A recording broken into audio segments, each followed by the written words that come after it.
क्या driverless car और driverless vehicles ही इसका समाधान है? क्योंकि उस पे काम हो रहा है। आपने प्रश्न ही ऐसा पूछा, मेरा विरोध है इस बात। मैंने अमेरिका में जाहिर किया था कि ड्राइवरलेस कार को इंडिया में आने नहीं दूंगा। इसका कारण हमारे देश में ड्राइवर के रूप में बहुत बड़ा एम्प्लॉयमेंट मिला है, और अगर आप ड्राइवरलेस कार लाएंगे तो ये लोगों की नौकरियां जाएगी। तो ये हमको हमारे देश में पॉपुलेशन और ऑटोमोबाइल ग्रोथ, इसमें हमारा बड़ा एक्सपर्टाइज है। तो इसलिए अभी ये इसको आप ये ड्राइवरलेस वगैरह बातें बहुत अच्छी होगी, जहाँ कम लोक संख्या वहाँ चलने दो। यहाँ आएंगे और करीब 70-80 लाख लोगों के एकदम जॉब चले जाएंगे तो नहीं समस्या। अगर ड्राइवरलेस कार नहीं आएगी, बट क्या टेस्ला की गाड़ी आएगी इलेक्ट्रिक व्हीकल? टेस्ला को आने में कोई अड़चन नहीं, हम उनका स्वागत करते हैं, पर चाइना में बनाकर यहाँ बेचना और उनको टैक्स कंसेशन चाहिए, ये संभव नहीं है। हमारे देश में आए, मैन्युफैक्चरिंग करे और यहाँ बेचे। वैसे मैंने अभी तक किसी भी वीडियो में टेस्ला के बारे में नहीं बताया है, या टेस्ला की कार्स के बारे में मैं ज़्यादा बात नहीं करता, क्योंकि देखिए मुझे वैसे भी टेस्ला पसंद नहीं है उतनी गाड़ी, क्योंकि ड्राइवरलेस कार का यहाँ पे कोई उतना ज़्यादा स्कोप दिखता नहीं। नितिन गडकरी ने वैसे मना, जब तक कि मैं ट्रांसपोर्ट मिनिस्टर हूँ तब तक कि टेस्ला तो यहाँ पे नहीं आ सकती, क्योंकि जितने भी हमारे ड्राइवर भाई लोग हैं उनकी जॉब्स जाने का खतरा बहुत बड़ा है।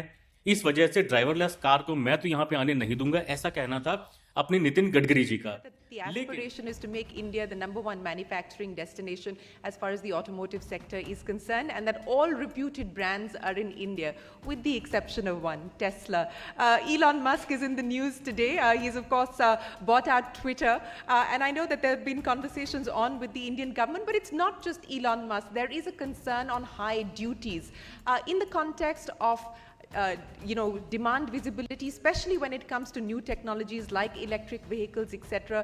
Would it make sense to bring down duties, to let there be a market, a more vibrant market, and then let people come in and localize and manufacture in India? It is a very easy alternative. If the Elon Musk is ready to manufacture a Tesla in India, there is no problem. We have got the all competency, the vendors are available. We have got the all type of technology. And because of that, he can reduce the cost. But our request to him is that you come to India, start manufacturing here. India is a huge market.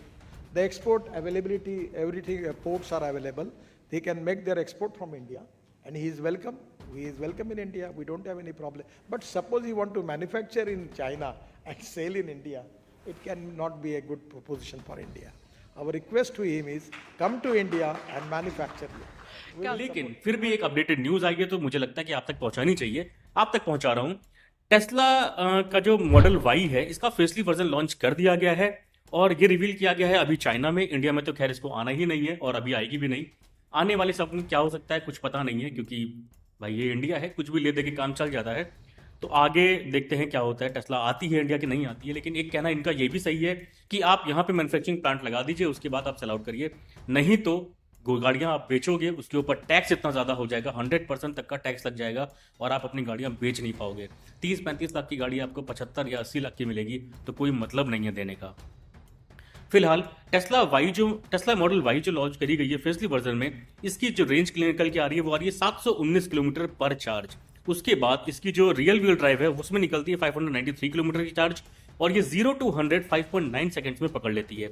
इसकी long range की बात करते हैं जो आती है all wheel drive में, इसमें रेंज मिल रही है हमें 719 किलोमीटर पर चार्ज, और ये गाड़ी 0 to 100 पकड़ लेती है सिर्फ और सिर्फ 4.3 सेकंड्स के अंदर।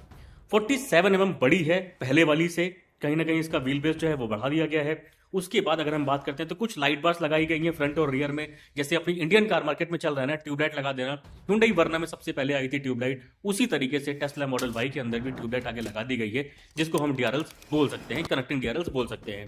उसके साथ में ड्रैग कोएफिशिएंट जो होता है उसको रिड्यूस कर दिया गया 0.23 CD से लेकर के 0.22 CD। उसके बाद इंफोटेनमेंट सिस्टम इसमें बड़ा कर दिया गया, 15.4 इंचेस का इंफोटेनमेंट सिस्टम अभी मिलने का, और टच स्क्रीन इसमें ऐड कर दी गई है रियर पैसेंजर्स के लिए भी। वेंटिलेटेड फ्रंट सीट्स का ऑप्शन पहले नहीं था, लेकिन यह भी अब डाल दिया गया है। तो इतने सारे फीचर्स के साथ में टेस्ला मॉडल वाई को लॉन्च किया गया है। इसका मतलब यह है कि जो पहले टेस्ला मॉडल वाई मिल रही थी उसमें क्या ही फीचर्स आते थे, मतलब केवल ड्राइवरलेस कार थी, उसके बाद फीचर्स के नाम पे कुछ भी नहीं था उसमें। क्योंकि भाई वेंटिलेटेड सीट अब देने लगे हैं, टच स्क्रीन रियर पैसेंजर्स के लिए अब देने लगे हैं, 15 इंचेस का टच स्क्रीन अब देने लगे हैं, और उसके बाद लाइट्स या चलो कोई बात नहीं, उसकी तो कोई जरूरत भी नहीं थी। और रेंज वगैरह भी अब बढ़ाई है। तो पहले ये दे ही क्या रहे थे, 300-400 की रेंज दे रहे थे और प्राइस इतना ज़्यादा, खैर इंडिया में तो अभी आ भी नहीं रही है, जब आएगी तब देखा जाएगा।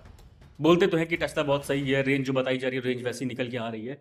आने वाले वक्त में पता चलेगा जब ये इंडिया में लॉन्च होगी। आपको टेस्ला की मॉडल वाई फेसलिफ्ट कैसी लगी मुझे कमेंट्स करके ज़रूर बताइएगा, और आप इंडिया में इस गाड़ी को देखना चाहते हैं या नहीं ये भी बताइए। अगर ये इंडिया में आती है आप परचेस करेंगे या नहीं करेंगे।